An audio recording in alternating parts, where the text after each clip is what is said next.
Good day. Today we're going to be talking about how and why you became what you are. We are all a prisoner of our past. Events that happened, sometimes when we were a small child, have left their impact on us.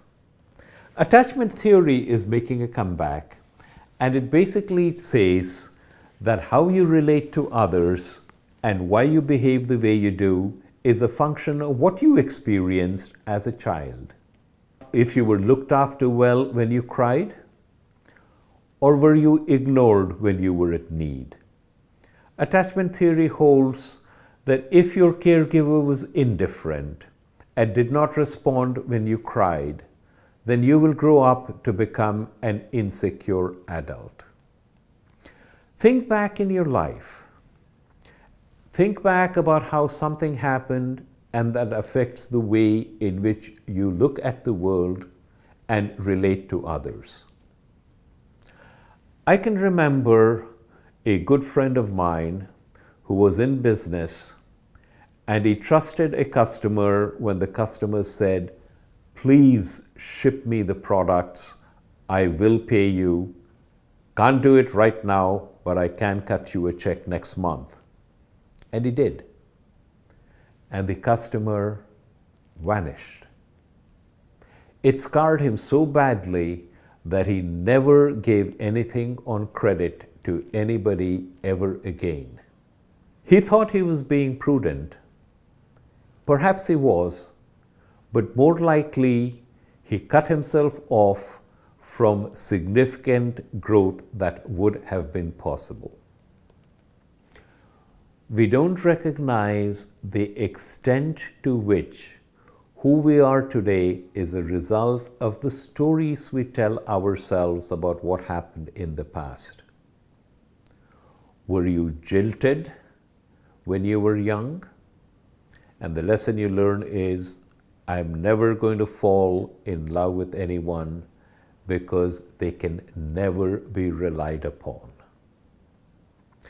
Here is an exercise for you. Go back as far as you can and make a list of all of the events that happened in your life that were significant. If you can remember them with any degree of emotion, they were probably significant. What were these events? When did they happen? What is the lesson you learned from that? Recognize that the lesson you learned from that is probably a story that you're telling yourself, not something that is true, but something that you believe. Look at each one of these beliefs.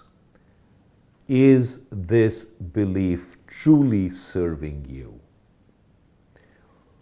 When you examine your life through this process and through this lens, you will recognize that many of the stories that you're telling yourself are really not serving well.